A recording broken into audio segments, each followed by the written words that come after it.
Assalamualaikum warahmatullahi wabarakatuh, keluarga Qurani. Waduh, sebentar lagi Ramadan. Jangan lupa ditunggu ada satu channel yang pastinya bermanfaat untuk keluarga kita. Karena di dalamnya ada kultum.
Assalamualaikum warahmatullahi wabarakatuh. Alhamdulillah, bersyukur pada Allah, berselawat kepada baginda Rasulullah SAW. Sahabat pagi, sahabat tafsir Quran yang dirahmati Allah Subhanahu wa Ta'ala, sapa pagi kita kali ini yaitu merenungi firman Allah Subhanahu wa Ta'ala, "Fa-idza faraghta fansab wa ila rabbika farghab." Ya, di dalam surah Al-Insyirah ayat 7 dan 8 itu ada petunjuk dari Allah Subhanahu wa Ta'ala. Apabila engkau telah selesai dari satu urusan, maka tetaplah bekerja keras untuk urusan yang lain. Dan hanya kepada Tuhanmu lah engkau berharap. Luar biasa pesan ayat ini. Bagaimana? Salah satu prinsip yang Allah tekankan dalam Al-Quran, tetapi terkadang kita abaikan adalah prinsip untuk senantiasa melakukan amal pekerjaan dan tidak boleh kosong alias menganggur.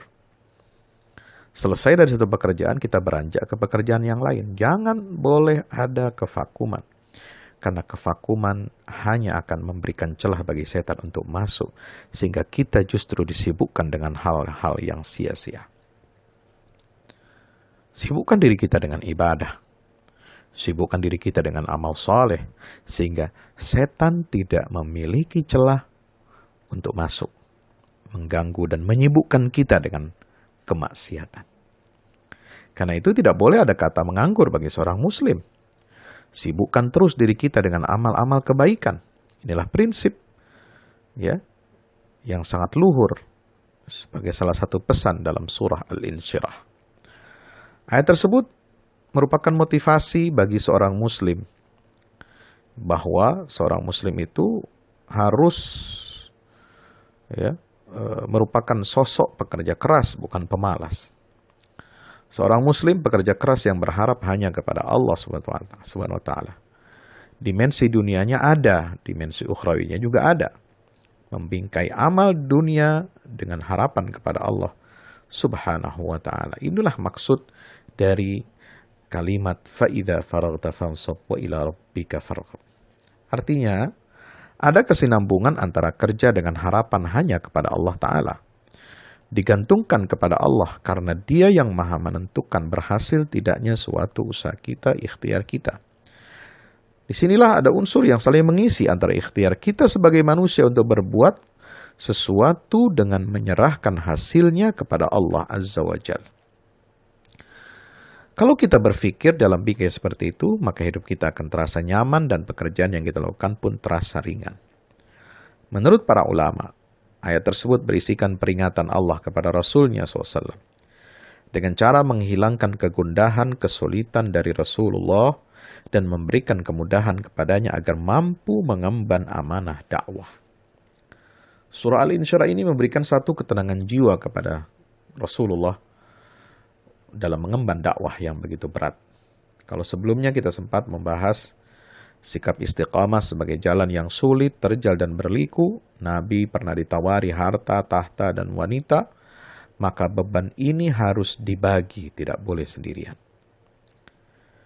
Karena itu ketika Rasulullah merasa beban itu kian berat, Allah memberikan kemudahan dengan keimanan istrinya sebagai teman hidup dan berbagi perasaan. Kemudian muncul beban yang lebih berat, lalu Allah turunkan ayat ini untuk meringankan beban yang dirasakan beliau sallallahu alaihi wasallam.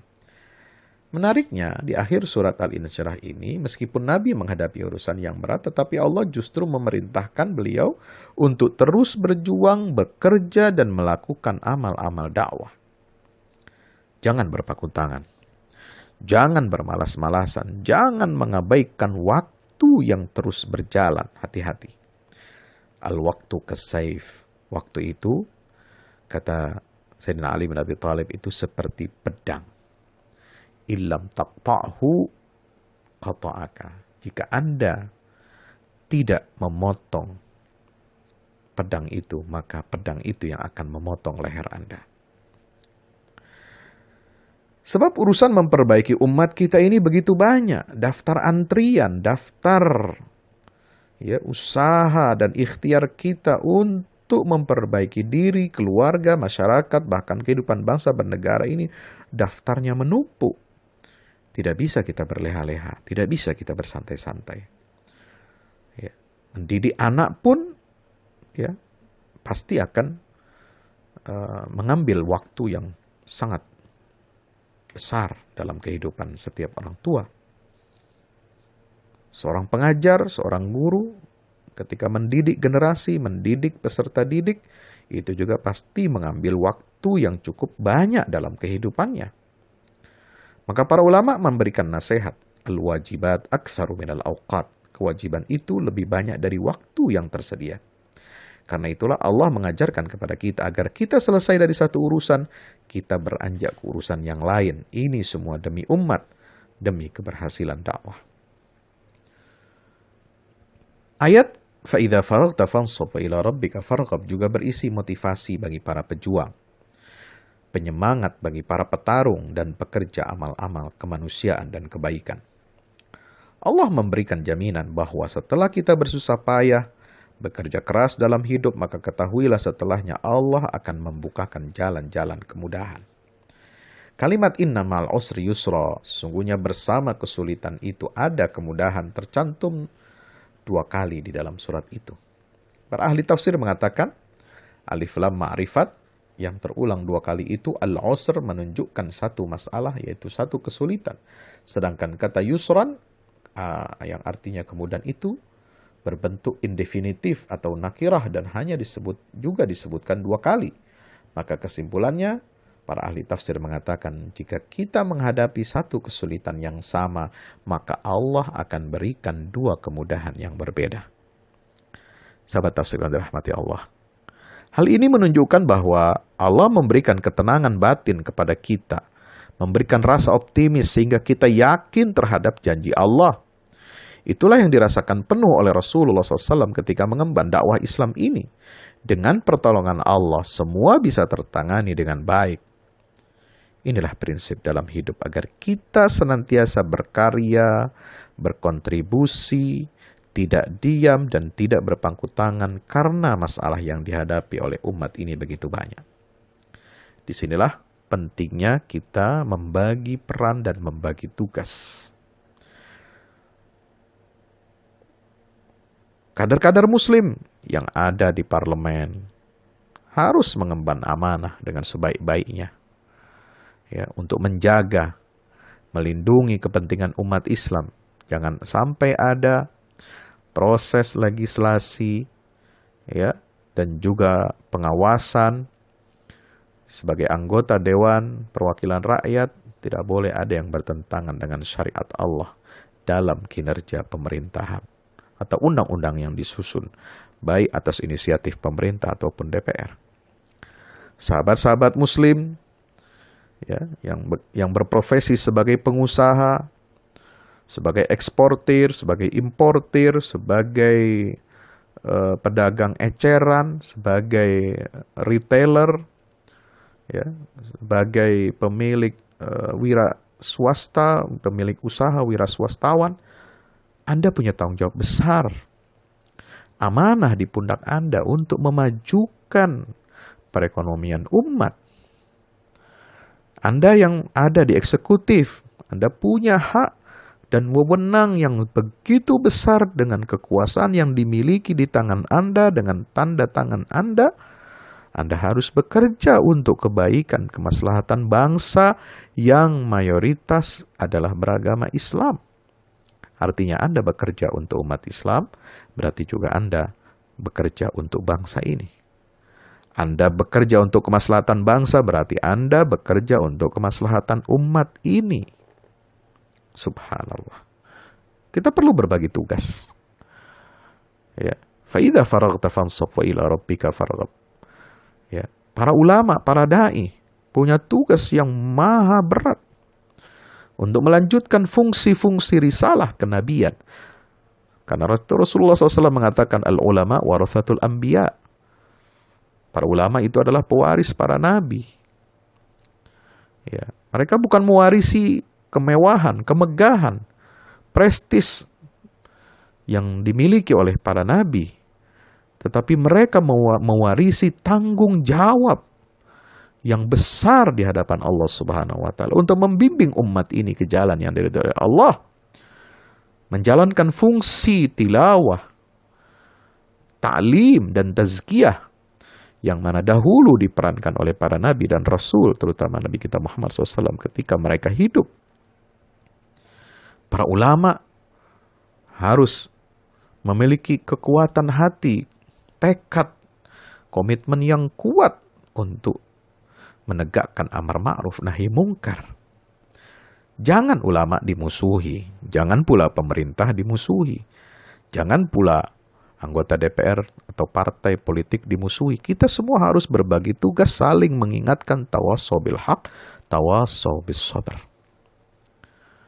Pemerintah kita bukan sekelas Fir'aun. Bahkan Fir'aun saja, Nabi Musa diperintahkan oleh Allah Ta'ala untuk menasehatinya bersama saudaranya Harun, faqula lahu qawlan layyinan la'allahu yatadhakkaru aw yakhsha. Itu kelas tiran nomor wahid, yaitu Fir'aun. Allah perintahkan Nabi Musa dan Harun untuk menyampaikan nasihat dengan ucapan kalimat yang lembut agar dia ingat dan takut kepada Allah Subhanahu wa taala. Tapi lembut bukan berarti mencela-menceli. Lembut bukan berarti di situ tidak punya prinsip. Lembut bukan berarti di situ menutup-nutupi kebenaran. Lembut di situ bukan berarti kita meninggalkan amar ma'ruf nahi mungkar. Lembut bukan berarti kita tidak tawassaw bil haq, tawassaw bis sabr, tapi lembut di situ adalah metode dan cara menyampaikannya. Adapun substansinya kita harus tegas, lugas, berterus terang dengan kebenaran. Itulah fa'idha faraghta fansab wa ila rabbika farghab. Setiap sektor harus kita isi. Kita mungkin tidak memiliki banyak tangan, tidak punya banyak kaki, tidak punya banyak telinga untuk melakukan semua hal. Nah, yang perlu kita lakukan adalah berbagi tugas dan berbagi peran. Ada yang membidangi persoalan akidah, pakar-pakar akidah, dia harus membentengi umat ini dalam urusan akidah. Ada yang menguasai ahli di bidang hukum, dia harus melindungi dan membentengi, mengadvokasi umat ini dalam persoalan aspek-aspek hukum. Juga termasuk hukum ketatanegaraan, bukan hanya hukum pidana perdata. Ada kalangan umat Rasulullah ini yang menguasai, membidangi masalah ekonomi.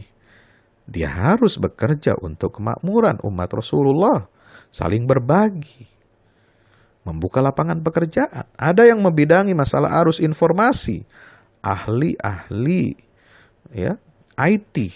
Ini juga memiliki peran dan kontribusi besar untuk berdakwah di jalan Allah Subhanahu wa taala.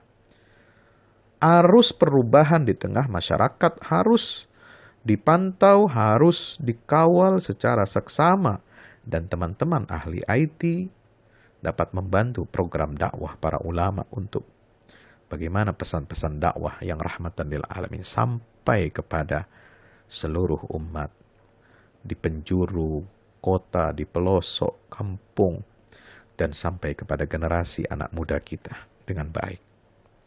Itulah juga yang dilakukan oleh Rasulullah SAW. Membagikan peran-peran yang tepat kepada para sahabatnya. Ada yang ditunjuk menjadi diplomat, ada yang menjadi juru dakwah, ada yang menjadi pemimpin dan panglima perang, dan sebagainya. Ada yang menjadi qadhi, hakim, ada yang menjadi pencatat wahyu, ada yang menjadi ahli ilmu qiraat sebagai guru qiraat, ada yang ditugaskan khusus untuk mencatat hadis-hadis Rasulullah SAW, menghafal hadis, ada yang spesialisnya adalah untuk bidang mawarith, ilmu faraid, ada spesialis Al-Quran, ada spesialis masalah hukum, ada spesialis masalah tafsir, dan sebagainya, dan sebagainya. Itu semua merupakan bagian dari karya-karya yang berkesinambungan. Maka kita harus pandai-pandai memfungsikan ayat ini dalam kehidupan kita sehari-hari.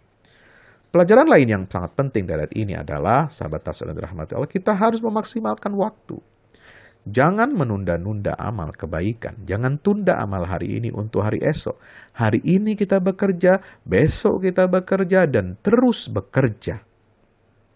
Ada ungkapan bijak yang menyebutkan bahwa barang siapa yang amalnya hari ini sama dengan kemarin, maka ia menjadi orang yang rugi.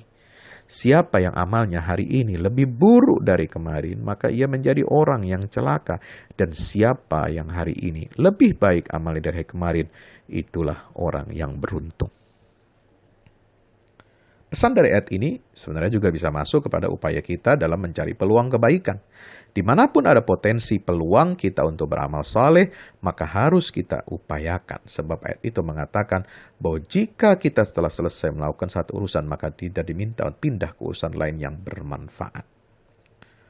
Jangan sampai hidup kita kosong dari hal-hal yang bermanfaat. Melihat peluang ini tentu membutuhkan kecerdasan dan kearifan, termasuk bagaimana memanfaatkan tantangan menjadi peluang. Banyak orang menganggap tantangan itu menghambat kita, membuat kita lemah dan kalah. Padahal orang yang hebat adalah mereka yang bisa menaklukkan tantangan lalu berubah menjadi peluang. Bahkan dengan itu dia menjadi pemenang. Sebab hidup tanpa tantangan juga bisa melalaikan. Ada anggapan keliru yang menyatakan bahwa kalau orang sudah pensiun, maka dia betul-betul harus istirahat total. Padahal prinsip Islam dalam bekerja, dalam beramal tidak pernah mengenal batas usia. Tidak pernah mengenal kata pensiun. Jika sudah tidak kuat bekerja dengan tenaga dan pikiran, maka beralihlah dengan kerja yang menggunakan otak. Ketika orang semakin berumur, dia tidak bekerja, tidak melakukan tanggung jawab apapun, itu justru akan semakin membuat mereka cepat tua, cepat sakit-sakitan. Jadi masa tua juga harus dimanfaatkan sesuai dengan batasan-batasan manusiawinya.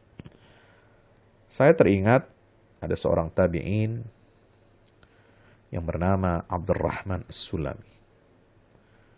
Ia tekun mengajarkan Al-Quran dari usia remaja sampai beliau tua dan sampai meninggal dunia. Ia tekun selama 80 tahun menjadi guru ngaji Al-Quran. Apa hasilnya? Semua guru Al-Quran dari zaman tabi'in sampai kita, hampir semua sumber sanadnya berasal dari beliau yang bersambung kepada para sahabat Rasulullah Sallallahu Alaihi Wasallam. Subhanallah. Ingin tahu bagaimana pahala autopilot itu mengalir kepada beliau? Ya, jadi ada pahala yang kita peroleh tanpa kita harus berlelah-lelah bekerja lagi meskipun kita sudah meninggal dunia. Tapi ada pahala autopilot. Mari kita simak hadis Rasulullah Sallallahu Alaihi Wasallam dari Abu Hurairah radhiyallahu anhu. Sungguhnya Rasulullah SAW bersabda, siapa yang mengajak kepada petunjuk, menda'a ila huda, dia akan mendapatkan pahala seperti pahala orang-orang yang mengikutinya dan tidak mengurangi sedikit pun dari pahala mereka itu. Siapa yang mengajak kepada kesesatan, menda'a ila dhalalatin, falahu wizruha wa wizru man amila biha duna ayyang yang qussa min ithmihi syai'. Maka baginya dosa seperti dosa orang-orang yang mengikutinya dan tidak mengurangi sedikit pun dosa mereka itu. Hadis riwayat Muslim, Abu Dawud, At-Tirmidzi, dan yang lainnya. Subhanallah. Itulah buah dari kerja keras kita. Buah dari semangat untuk terus berkarya. Sehingga pahala kita terus mengalir sampai hari kiamat. Meskipun badan sudah berkalung tanah, bahkan mungkin sudah menjadi tulang belulang. Namun, insya Allah, pahala autopilot itu akan kita petik semuanya di yaumil akhir. Dan mudah-mudahan kita semua menjadi ahli surga Allah subhanahu wa ta'ala. Terima kasih atas perhatiannya. Wallahu a'lam bishawab. Wassalamualaikum warahmatullahi wabarakatuh.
Assalamualaikum warahmatullahi wabarakatuh. Selama isolasi mandiri, saya konsumsi sayur mayur, jus, buah-buahan, makanan-makanan bergizi, dan tidak lupa teman-teman semua, saya pun mengkonsumsi produk-produk unggulan dari Kelly. Semua saya konsumsi, teman-teman semua. Akhirnya, alhamdulillah, saya pun dinyatakan negatif dari COVID-19. Terima kasih. Wassalamualaikum.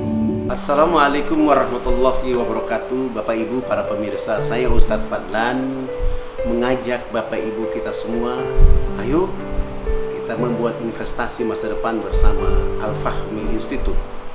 Gedung ini sedang dibangun, membutuhkan segala dukungan dari kita semua.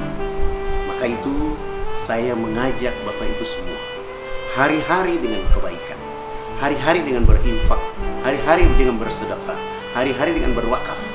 Dan sangat tepat Bapak Ibu memilih wakaf bersama Al-Fahmi Institute untuk generasi Quran akan datang. Rekeningnya ada di BCA, Muamalah, dan BSN. Ada di bawah sini. Ayo, dengan Al-Fahmi Institute kita mencerdaskan umat dengan Al-Quran untuk Indonesia lebih baik. Wassalamualaikum warahmatullahi wabarakatuh.